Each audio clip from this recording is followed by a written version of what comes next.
What is going on, comic book gang? My name is Jancy, aka Year the Collector, and this is the weekly recap of the comic books that I read that came out this week. Let's get into it. Starting off with Batman 149. This issue was by Chip Zdarsky, Steve Lieber, Michel Bandini, Nick Filardi, and Clayton Collis, with a cover by Jorge Jimenez. Listen, if you are not reading Batman and you're not caught up with what's going on and you've been waiting for a jump-in moment, this is it, okay? Chip Zdarsky managed to just reset Batman as a character, and Bruce Wayne for that matter, in just one issue, right? Since DC Rebirth started, Batman / Bruce Wayne has gone through a bunch of changes for the character, right? Bruce suffered the loss of Alfred. During the Joker Wars, he lost all of his money. During the multiverse saga, he lost his right hand. During this fail-safe storyline, he lost the Bat family. He lost Dick Grayson, Batwoman, the Batgirls, everybody, because he pushed them away. He lost control of his own company, right? Batman was like in a downward spiral, personally, professionally, mentally, you name it. You can check all those boxes. And in this issue, he got his money back. He got his company back. He got his family back. He got his right hand back. Probably, I'm not trying to fully spoil this comic. And he got a new headquarters, a new mansion that he named after Alfred. So beautifully done by Zdarsky, kind of like reestablishing the status quo of, to an extent, of what the Batman is. And on the next issue, I know it's the beginning of Absolute Power, but I believe it's a good jumping point for new readers. You can either pick this issue up or the next one. Bravo. This is a masterclass on wrapping up storylines and bringing back stuff to the status quo, because not only he managed to do that, but he actually told a very compelling story with the clone of Bruce Wayne and what the clone was going through and what everybody, try to come together and rally to help this person. It was a very compelling story. So, thumbs up. Next up, we got Captain Marvel issue number 9 by Eliza Wan, Ariana Mayer, Brian Valenza, and Rory Coleman, with a cover by Steven Segovia and Romulo Fajardo Jr. with the colors. If you're not following the story, Captain Marvel, Carol Danvers, has now a sidekick, a supporting character called Yuna Yang. They had an issue with the quantum bands, I'm not going to call it the other thing, where they were like swapping places in the negative zone. And since the beginning of this issue, there's been a looming threat by this cosmic being called the Omen, which is, like a devourer of energy sources. And since Carol is like a huge, energy battery, somebody that can store enormous amounts of energy, she's coming after Carol. From the beginning of the story, the Omen had an avatar in planet Earth, and it was using this avatar kind of like to, relocate itself to planet Earth. And this avatar was a friend of Yuna, and they finally caught up to her, and they were going to help each other to escape the inside of the Omen, because they have been absorbed by the Omen. And plot twist, the Omen always had control of the avatar, and it kind of like betrayed Yuna at the end. It was a crazy plot twist. I think this series is about to wrap up in the next issue, and I believe they're going to stick to the landing. Hey, if you're a Captain Marvel fan, you've been eating good since the beginning of the Kelly Thompson run and the run after that one, and this one as well. So check it out if you're interested about reading about Carol Danvers. Next up, we have Catwoman number 66 by Tini Howard. We got a mixture of artists here.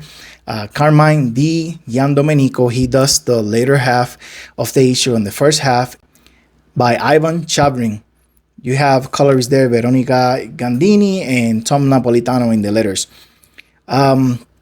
This issue threw me off because the first half of the issue is by Ivan Chavrin, who was doing the art on the last issue, and you got there a combination of like Samurai Jack, artwork with Pixar mom body shapes. If you know what I mean. And then out of the sudden, like an abrupt change of art back to Carmine Di Giandomenico, who was doing the previous issues. So it was like, okay, what happened here? It takes me out from focusing on what I'm reading, on what's going on. Definitely, since the Gotham War happened, Tini Howard ramped it up and gave us like an insane bombastic storyline for Catwoman called 9 Lives, where she literally had 9 lives and she decided to go out there in the world and spend those lives doing the craziest heist you can think of. Really entertaining, a lot of action, a lot of just crazy with it, and I'm loving it. Absolutely loving it. This is by far the weakest issue. Not that it's a bad issue, but out of all of that bombastic storytelling, this is the weakest one, right? Catwoman and Scandal Savage tried to pull a fast one on Flamingo and Santa Espada. It didn't work out exactly how they wanted it, but in the end, they managed to come to an understanding that they share a common enemy. At the end of the issue, they're teasing that Catwoman is finally gonna return to Gotham since the Gotham War, and that she might need her other cat friends and supporting characters, and she might get the girls from prison to help her in this adventure. The girls from prison, it was for a moment she got caught for killing somebody. In prison, she had a gang with other females that took on the Punchline crew and the Royal Flush gang. It was teased back then that Punchline and Catwoman might have some type of team up together, right? Like, hey, we're girl bosses, we should team up, we should work together, we should not be pushing each other down. And as a Punchline down bad fan, I have been waiting for that team up to happen. I don't know if it's going to happen in the next issue. A guy can only hope. Stay tuned. This, I don't know, last 10, 12 covers by DNA have been amazing. DNA went a little softcore with this one, but I'm loving it. He's done amazing with the presentation of this book with the covers, and I look forward for the next couple of issues to see how this run is gonna wrap up. Next up, we have from the Sandman universe, John Constantine, Hellblazer, Dead in America. Apparently, this is basically like a volume 2 of this title. I didn't read that one. I picked this one, issue number 1, and I've been loving it. This is by Simon Spurrier, Aaron Campbell, Jordi Belair, Steve Wands, and I can't tell you exactly what's going on because I'm missing some context. I don't know anything about the Sandman universe, but in this issue specifically, there was some really cool panel work because you have a character that had kind of like 4 wall breaking abilities.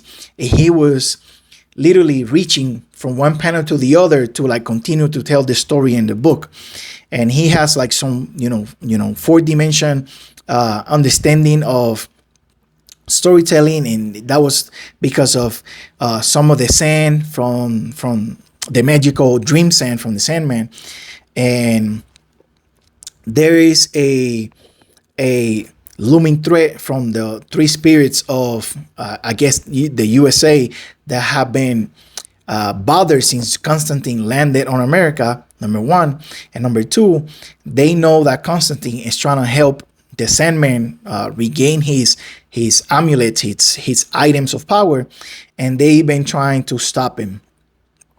Other than that, there's not much I can tell you to explain really what's going on. But this is a great book. Previous issues touch a bunch of hard hitting themes and a lot of problems that we face even today in society are brought to the forefront in this series. I highly recommend you check it out. If you're a fan of the Sandman universe, you're eating good with this. If you're not, you can check it out. I'm sure you will enjoy it. Next up, we have the Immortal Thor, issue number 12. Beautiful cover by Alex Ross. Let's begin there. This is by Al Ewing, Valentina Pinti, Espen Grudengern, and letters by Joe Sabino. This issue and the last one kind of had a overlap with the story by Hickman in the book Gods, right? In that story, the In-Betweener and Oblivion are in cahoots to, I guess, destroy everything. And they have these boxes where Oblivion is taking subjects or basically kidnapping people and putting them into these boxes to train them and change them into agents of destruction, of avatars of Oblivion. And in the last issue, the children of Odin found out that Tyr have been subjected to one of these boxes. And finally, in this issue, it is shown that Oblivion is controlling Tyr, the god of war, I think. So Thor and the children of Odin take on the challenge of restoring Tyr to who he is, who he's supposed to be. And for that, they run into, I guess this character right here is Thor's great-grandfather. And they need his help to restore Tyr to his normal self. And Thor has to fight him, right, to convince him to help him. And the way Thor beats him is like the silliest riddles you can think of. And it works, right? It works for the story. Not everybody needs to be defeated, with being punched in the face. And I appreciate that. I appreciate that all the grandeur and the promotion for the Gods books, telling us that, this was going to change Marvel, the Marvel Universe forever, finally had some overlap in some of the story and actually had some consequences to be on the lookout for, right? Because if they weren't able to stop Tyr, he would have went on to kill and destroy the universe, right? There were some casualties in this issue because of Oblivion's schemes. And I'm not saying I want the Marvel Universe to cease to exist because of Oblivion, but I want to see more of that story throughout the other books. And this was the first one that we got. And I'm very, very excited for that. This has been a very good run. I highly recommend you check it out. The Sensational She-Hulk, issue number 9 by Rainbow Rowell, Andres Genolet, Dee Coniffy, and Joe Caramagna. I appreciate the cover by Andres Genolet, but I really miss those Jen Bartel covers. The last run, also by Rowell, had Jen Bartel covers, and this one did as well until issue number 7, I believe. And it's just a shame that Jen Bartel couldn't do all of the covers, because she was doing amazing. Nonetheless, if you're reading She-Hulk, you're enjoying it. Like if you got it, you love it, and there's nothing in between. Everybody that's reading, and you can check the reviews for yourself. Everybody that's actually picking up the last one in this current She-Hulk run, we are absolutely loving it, right? This issue is basically a bunch of fan service for the current state She-Hulk fans, right? She gets, some one-on-one time with Jack of Hearts. She gets to blow up some steam with the Punch Club, right?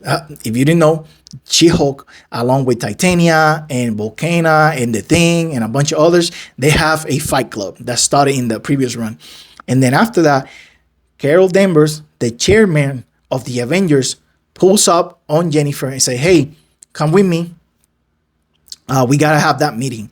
And she takes Jennifer to the Impossible City, the new headquarters of the Avengers, and gives her in Jennifer's words, the pretty woman treatment. Hey, if you come and join the Avengers, this is gonna be your room. This is gonna be your office. This is gonna be your new getup. They give her a new suit with a jacket, right? Love jackets for superhero. Bring. I love that. That's coming back. Just like on Carol Danvers' suit, it looks great. Then she meets with the rest of the Avengers, right? There's a moment there where like she runs into Thor, and Thor is like blushing when he sees She-Hulk. Somebody give me some insight there, why that happened. She has a meeting with them. You know, she got swept off her feet. She's now thinking about rejoining the Avengers. And when she goes back to her home and talks it out with Jack of Hearts, Jack of Hearts, it's all about it. Hey, if you want to do it, do it. That's not going to interfere what we have going on here and what's going on with, you know, your professional life. The thing is, Jack of Hearts have been dead for, I don't know, 20 years in like real lifetime. And nobody knows that he's back. None of the Avengers. And I'm sure Jennifer's part of her concern is that they're going to be poking and questioning how Jack of Hearts is back, because it's really not 100% explained. Jennifer just been running with it. And she don't want to subject Jack to any of that. But Jack doesn't care. He wants whatever Jennifer wants. And, you know, you can't hate the guy. You really can't. I think this series is going to wrap up in one more issue. I'm not sure if she's going to fully join the Avengers. But if she does, I'm all about it. I should say, after this run ends, Rainbow Rowell should be given the opportunity to write a Savage She-Hulk book. So she'll have like the full trifecta of She-Hulk, right? Because she wrote She-Hulk, now Sensational. All she got left is a Savage She-Hulk book. And I believe in my heart of hearts that she can pull it off. Next up, we have Spider-Woman number 8. This is a variant cover by Mark Bagley with our girl Jessica and this new character called Titan. This book is by Steve Fox, Iguara, Arif Prianto, and Joe Sabino.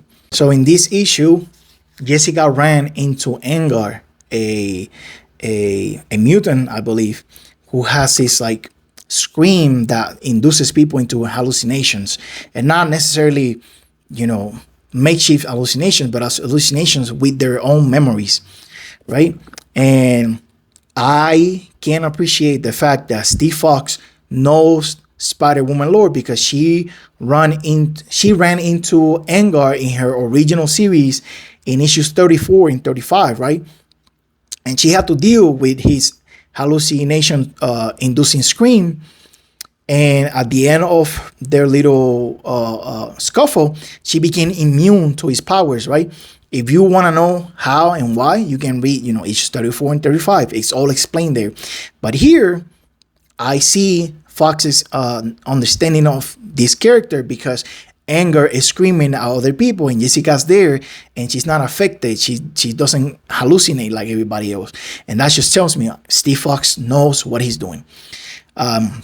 She runs into the Assembly once again, this group of young superheroes that are modeled after, you know, some of the greats like Captain America, Miss Marvel, Carol Danvers, you know, Thor, Hulk.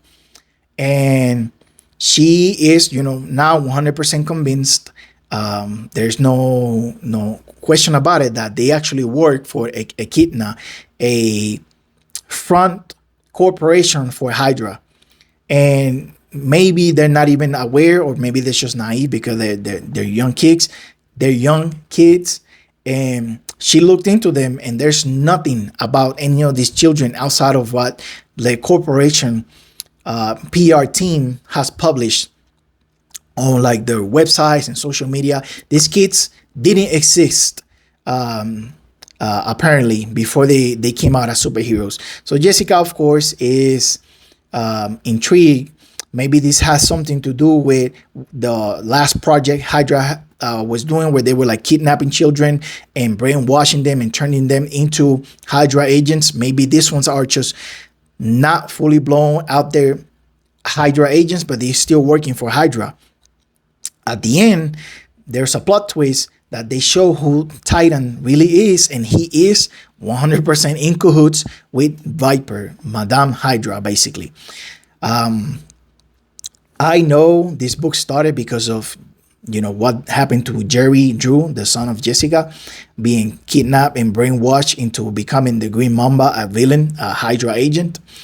And I am waiting for some like scorch earth, tactics type of retaliation from Jessica into Madame Hydra, Viper, Hydra themselves, because of what they dare do to her son.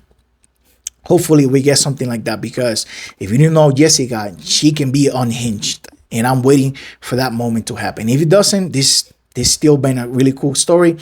The first appearance of the Assembly got a second print variant cover, I think by Paco Medina. This run has been very good in the sense that I can tell the writer knows his character, and I can appreciate that as a fan. Check it out for yourself. I guarantee you will love it. Next, we have Ultimate Spider-Man number 6. This is by Jonathan Hickman, the returning Marco Cicero, and Corey Petit and Matt Wilson. If you check the reviews on this, everybody's like glistening about what happened with MJ and Peter at the very end of the issue, right? Because Peter's family finds out that Peter has been, out there playing hero, and he has to explain himself because he is physically beat up, right? How that happened? Well, him and Harry Osborn, Green Goblin, were staking out Kingpin's place, and when they broke in, Kingpin was waiting for them, and the Kingpin in this universe is just as the Kingpin in the 616 main canon Marvel universe. He is a problem, and I would say even more so. Not only he was ready for them, but he has some like physical enhancements to the point that he just beat up these two major characters in just one single sweep. And when I say beat up, the Green Goblin had to blow up a wall so they could escape the Kingpin, because he trapped them in there and went to town on both of them. I can appreciate that heroes having to go through setbacks, tribulations, beat ups for them to overcome later. So of course, the next day when his family sees Peter back to him being beat up, he explained himself.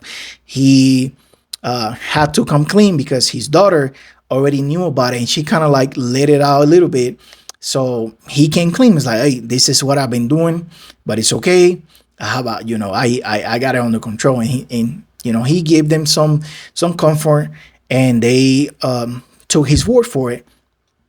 And then he sent the kids to bedtime, and then when he got in the room with MJ's like, oh my gosh, so you've been out there being a hero?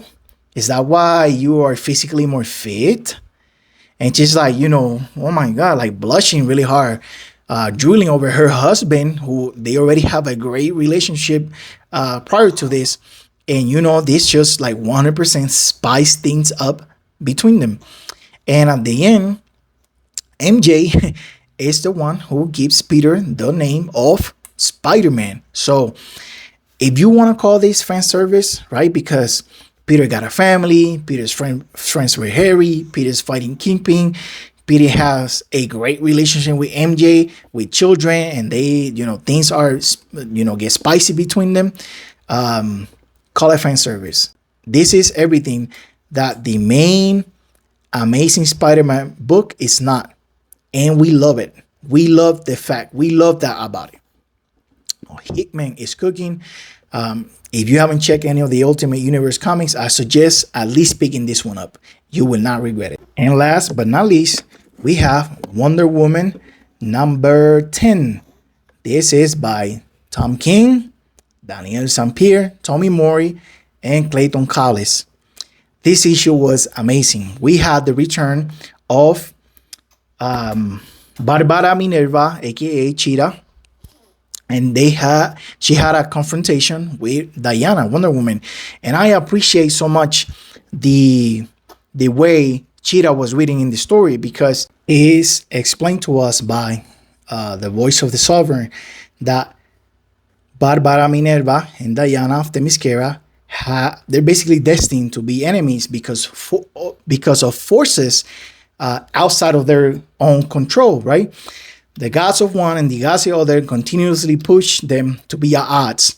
And throughout the years and the battles and the struggles and the fights, they found to some common ground and understand each other, and they love each other, just like two boxers shake hands and embrace each other and have love and admiration for each other after they just went 12 rounds. That's the best analogy I have for you.